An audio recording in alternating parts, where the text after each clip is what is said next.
So earlier today, September 23rd, 2023, between 2:30 and 3 o'clock p.m., officers responded to 26th Ave here in Hawaiian Paradise Park on the Big Island to look for a suspect from a terroristic threatening case that occurred yesterday. The officers located the suspect inside of a house. The suspect then fled from the house.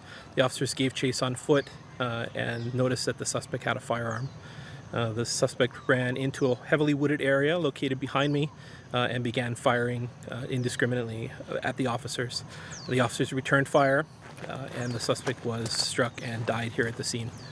So I don't yet know how many officers or how many rounds or the ages of anyone else, but just here at the preliminarily at the scene, the home address for this lot is on 26th Ave and we're on 27th Ave. Yesterday evening there was a domestic argument involving two brothers, we believe, and one of those brothers was involved with some property.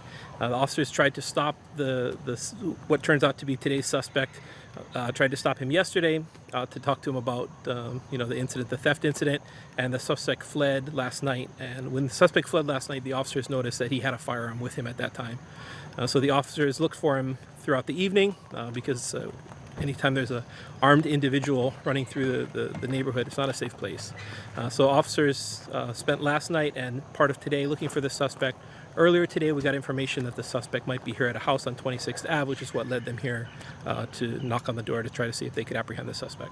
One of the residents on this street was telling me that they heard a female scream in this incident. Do you know anything about that? No, I don't know anything about a female screaming. The suspect appears to be a male, and the officers involved were all males as well. Unless, if I were in my house, and there's a house probably 30 yards to either side of where the shooting occurred, if I was in my house and I heard gunfire, I may very well scream as well. It's certainly a very dangerous situation that the suspect put our officers in, and we're just glad that the community is not at risk at this time. The suspect is deceased, and thankfully the officers are okay.